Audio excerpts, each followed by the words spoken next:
UPSC prelims 2024 में participate कर रहे मेरे डियर फ्रेंड्स, बहन भाई, मेरे परिवार, एक बिहारी सब पे भारी परिवार में यूपीएससी प्रीलिम्स 2024 को टारगेट करने वाली क्लास में मैं आपका वेलकम करता हूं। फ्रेंड्स, अभी हम लोग एग्ज़ाम स्ट्रेटजी पर बातें कर रहे हैं और बातें करते करते हम वहां तक पहुंच गए हैं कि अब आपको सीसैट का क्वेश्चन पेपर लिखने बैठना है। करीब 2 बजे आपकी एंट्री हो जाएगी वापस से एग्जामिनेशन हॉल में और 2:30 बजे से आपका पेपर शुरू होना है फिर से सीसैट का। आज की मेरी बातों को फ्रेंड्स आप बहुत ही ध्यान से न सिर्फ सुनिएगा बल्कि समझने की भी कोशिश कीजिएगा, क्योंकि सीसैट की डिफ़िकल्टी यूपीएससी बढ़ाता चला जा रहा है और ये पेपर बहुत चैलेंजिंग भी है और बहुत तंग भी कर रहा है एस्पिरेंट्स को। तो ये आपको तंग ना कर सके उस तरीके से और आप इसकी गर्दन को मरोड़ सकें और आपकी कलाइयों में मोच भी ना आए, इसके लिए बहुत ज़रूरी होगा कि आप एक परफेक्ट प्लान, एक स्ट्रैटेजी के साथ इस क्वेश्चन पेपर को सॉल्व करने के लिए उतरें। आज उस स्ट्रैटेजी पर ही हम बात करने वाले हैं, तो आप ध्यान से समझने की कोशिश कीजिएगा ताकि सीसैट को सही जगह दिखाई जा सके, ये हमें रोक ना पाए। अब देखिए, सबसे पहली तो मैं एक बात बता दूं कि ये तो हम सुनते ही हैं कि करीब 5 लाख स्टूडेंट जो हैं प्रीलिम्स में बैठते हैं और उसमें से 15,000 का सिलेक्शन होता है मेंस के लिए। मींस प्रीलिम्स लगभग 15,000 क्वालिफाई करते हैं। अब देखिए, लेकिन सीसैट की जहाँ तक बात है, तो अगर 5 लाख बैठ रहे हैं तो पाँचों के पाँचों लाख सीसैट क्वालिफाई कर सकते हैं। वहाँ पे ये नहीं होता कि 15,000 को ही सीसैट क्वालिफाई करने का अलाउंस मिला हुआ, ऐसा नहीं है। पाँचों के पाँचों लाख सीसैट क्वालिफाई कर सकते हैं। सिर्फ हाँ, जीएस में जैसा मार्क्स आएगा जिसका, उस हिसाब से वहाँ से 15,000 चुने जाएंगे। तो ये बात मैंने इसलिए आपको बता दी है ताकि आप कंफर्टेबल रहें कि जितने भी स्टूडेंट बैठेंगे वो अगर 33% मार्क्स ले आते हैं तो क्वालिफाई हो जाएंगे सीसैट में। उसमें कोई बॉन्डेज नहीं है। अब आइए स्ट्रैटेजी पर आते हैं। 3 तरह के क्वेश्चंस इसमें पूछे जाते हैं, आप जानते हैं। एक कॉम्प्रिहेंशन, दूसरा मैथ्स और तीसरा रीजनिंग। ध्यान से समझने की कोशिश कीजिएगा। कॉम्प्रिहेंशन की बात करें तो 25 से 30 क्वेश्चन इस सेक्शन से पूछे जाते हैं। पिछले प्रीलिम्स में 27 क्वेश्चंस पूछे गए थे।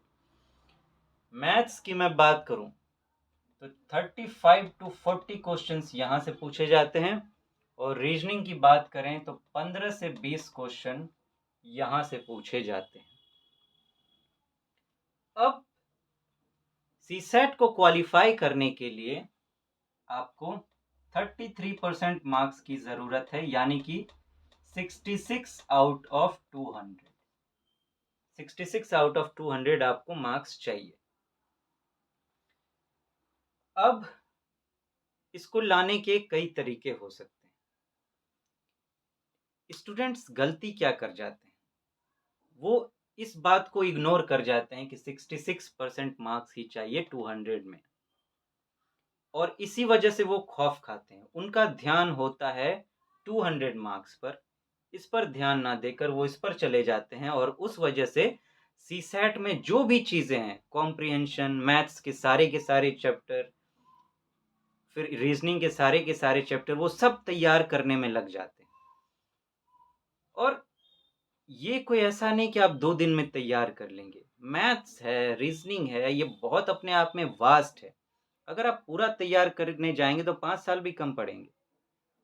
और ये ऐसे विषय होते हैं जिसमें आपको गहराई की ज़रूरत होती है, बहुत प्रैक्टिस की ज़रूरत होती है। अब स्टूडेंट्स पूरे तैयारी में लग जाते हैं, ठीक तरह से प्रैक्टिस हो नहीं पाती, वो सीख नहीं पाते और नतीजा होता है कि वो सीसैट फेल कर जाते हैं और फिर यूपीएससी को कोसने लगते हैं कि वो इतना टफ पूछ रहा है, उतना टफ पूछ रहा है।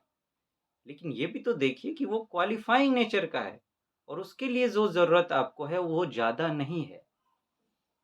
अब देखिए, एक तो है कि आप 80 के 80 क्वेश्चन बनाने में पड़ जाएं, जो आपको नहीं करना है। ऐसे जो सोचते हैं उनको सोचने दीजिए और जाने दीजिए, उनकी मंजिल सबको पता है कि उनके साथ क्या होने वाला है। आपको क्या करना चाहिए, आप क्या कर सकते हैं? आपको सबसे पहले सीसैट के डर को दिमाग से निकालना है। उसके लिए अब देखिए आपको कितना चाहिए, 66 मार्क्स, और इसके लिए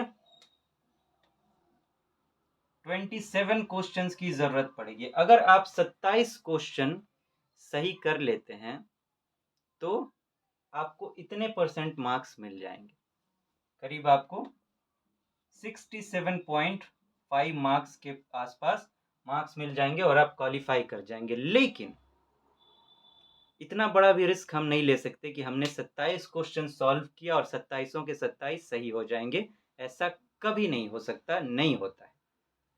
तो हम क्या कर सकते हैं, आपको जो है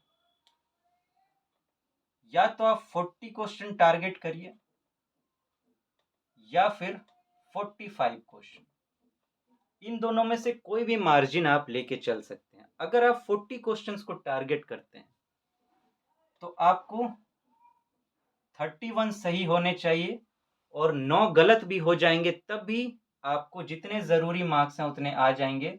यहाँ आपको 70 मार्क्स आ जाएंगे और आप क्वालिफाई कर जाएंगे। 45 अगर आप सॉल्व करते हैं तो आपको 32 सही करने पड़ेंगे और फिर आपका जो है 13 गलत भी हो जाएगा तो भी आपको 69 मार्क्स आ जाएंगे और आप यहाँ भी क्वालिफाई कर जाएंगे। तो सबसे बड़ी सुविधा जो यहाँ आपके पास होगी वो ये कि आपके पास मौका है कि आप 40 क्वेश्चन को बिल्कुल छोड़ सकते हैं। जो उन 40 में पढ़ते हैं ना, वो वैसे क्वेश्चन होते हैं जो बहुत ज़्यादा टफ किस्म के होते हैं। दोनों तरीके से यूपीएससी पूछता है। क्यों ऐसा करता है यूपीएससी, ये आपको समझना पड़ेगा, क्योंकि वो जानता है कि इसमें आईआईटियंस भी बैठेंगे, इंजीनियर्स भी बैठेंगे, और साथ ही उसे ये भी पता है कि इसमें आर्ट्स बैकग्राउंड के स्टूडेंट भी बैठने वाले हैं जिनका अब मैथ से कोई लेना देना नहीं है कई सालों से। इसीलिए वो 40 क्वेश्चन ऐसे सेट करता है जो बड़े टफ किस्म के होते हैं, जो उन आईआईटियंस और इंजीनियर्स को ध्यान में रखकर डिजाइन किए गए हैं, और 40 क्वेश्चन ऐसे होते हैं जो आर्ट्स बैकग्राउंड के स्टूडेंट्स को ध्यान में रखकर तैयार किए जाते हैं, जो बिल्कुल नॉर्मल से होते हैं, जिनको सॉल्व करना उतना कठिन नहीं होता है। तो वो सबको ध्यान में रखकर एक बैलेंस्ड प्लेटफॉर्म तैयार किया है यूपीएससी ने। तो मेरा सजेशन जो आपको होगा वो ये कि आप 40 टू 45 के बीच में टारगेट करिए। अब आप ये कह सकते हैं कि क्या हम वहाँ गिनने जाएंगे कि मेरा 40 सॉल्व हुआ कि नहीं, 45 सॉल्व हुआ कि नहीं, उस पर हम आ रहे हैं धीरे धीरे। तो पहले तो ये कि आप या तो 40 या 45 या इसके बीच में कुछ भी आप रेंज में टारगेट कर सकते हैं। अब इसको अचीव कैसे करेंगे, इसके कई तरीके हो सकते हैं। अगर आपका मैथ बहुत अच्छा है, और मैथ और कुछ होते हैं जो इंजीनियरिंग आईआईटियंस के होते हैं, उनका मैथ रीजनिंग अच्छा होता है और इसमें वो थोड़े से वीक पड़ जाते हैं। तो अगर आप ऐसे हैं तो आप मैथ्स और रीजनिंग को पकड़ कर चलिए, उसमें से उन उतनों को ढूंढने की कोशिश कीजिए। लेकिन मैं जानता हूं कि मेजॉरिटी ऑफ द स्टूडेंट्स जो होते हैं, भले वो उस बैकग्राउंड के ही क्यों ना हो, लंबे तरह टाइम से उनका कॉम्बिनेशन नहीं बना हुआ होता है, नहीं जुड़े होते हैं, तो चीज़ें वो भूल जाते हैं। वापस से तैयारी सबको थोड़ी बहुत करनी ही पड़ती है। और कुछ स्टूडेंट्स ऐसे हैं जिनका दूर दूर तक रिश्ता नहीं है और सी सैट उनको डरा रहा है। तो मैं उनको ध्यान में रखकर बात कर रहा हूँ मेनली, और बाकी जो है वो उससे अपना रास्ता भी निकाल लेंगे। सबको ध्यान में रखकर मेन मुद्दा ये है कि आपको इतने से आगे बढ़ने की ज़रूरत नहीं है। एक बात ध्यान में रखेंगे, अब इसको कैसे अचीव करें। अगर आप कॉम्प्रिहेंशन को अच्छे से सीख लेते हैं, कॉम्प्रिहेंशन को अच्छे से सीख लेते हैं तो 25 क्वेश्चन करीब यहाँ से आपको मिल जाएंगे, जिसमें मैं बहुत अच्छे से सीखने की बात कर रहा हूँ। ऐसा कि आप चाहें फिर भी गलत ना हो, ऐसा सीखा जा सकता है। तो मान लेते हैं फिर भी आपने 25 सॉल्व किए और आपको 20 सही हो गए, 5 आपके गलत हो गए। उसके बाद अब आपको 15 क्वेश्चन और चाहिए, 25 और 15 40 हो जाएंगे।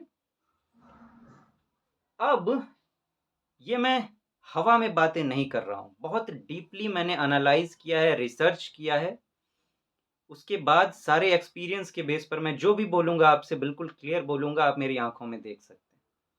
हवा में बातें नहीं होंगी और इसके धीरे-धीरे मैं आगे आपको प्रमाण भी दूँगा। अब आपको 15 क्वेश्चन और चाहिए। मैंने बहुत रिसर्च के बाद पाया है कि हर साल यूपीएससी जो है सीसैट में मैथ्स और रीजनिंग मिलाकर 15 से 20 ऐसे क्वेश्चन तैयार करता है जिन्हें सॉल्व करने के लिए ना किसी फॉर्मूले की ज़रूरत होती है, ना किसी थ्योरम की ज़रूरत है, ना किसी एक्स्ट्रा एफर्ट करके बहुत ज़्यादा पढ़ने की ज़रूरत है।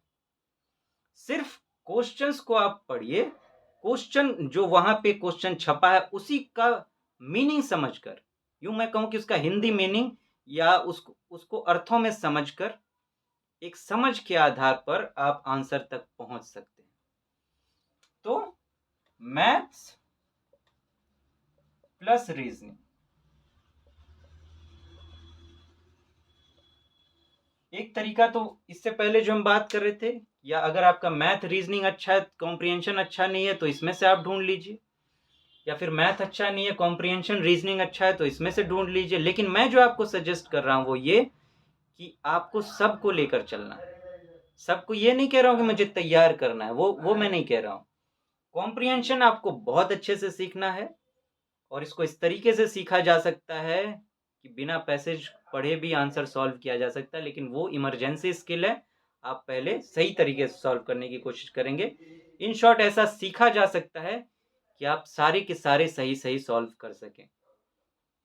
और फिर जो 15 बचते हैं मैथ और रीजनिंग में, आपको वो क्वेश्चंस ढूंढने हैं जो पढ़ते ही आपके समझ में आ जाए और आप बड़ी आसानी से आंसर तक पहुंच सकें। ऐसा यकीन मानिए 15 से 20 क्वेश्चन हर साल यूपीएससी पूछता है। ये मैं रिसर्च पे बातें कर रहा हूँ। तो 15 क्वेश्चन इन दोनों को मिलाकर आपको मिल जाएंगे और आपका 40 का टारगेट कंप्लीट हो जाएगा। 5 यहाँ, और इसमें भी आपको 4 से 5 गलत करने की गुंजाइश रहेगी यहाँ भी। और मैथ और रीजनिंग इस तरह के क्वेश्चंस होते हैं, अगर आपने सही से बनाया तो गलत होने के चांसेस ही नहीं है, लेकिन फिर भी यहाँ पे मैं आपको 4-5 का गैप दे रहा हूँ, तो फिर आप अपना टारगेट पूरा कर लेंगे। कट कुट के आपका जो है 31 मार्क्स, आपको 31 आपके सही हो जाएंगे और आपको 70 मार्क्स आ जाएंगे और आप क्वालिफाई कर जाएंगे। ये तो हमने स्ट्रेटेजी की बातें की है। जीएस की भी हम बातें कर चुके हैं, अब सीसैट की भी बातें कर चुके हैं।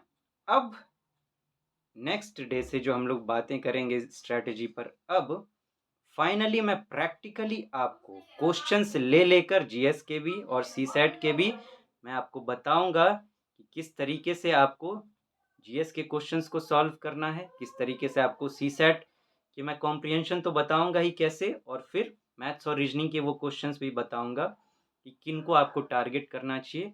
अब प्रैक्टिकली बातें करेंगे हम लोग क्वेश्चंस को ले लेकर।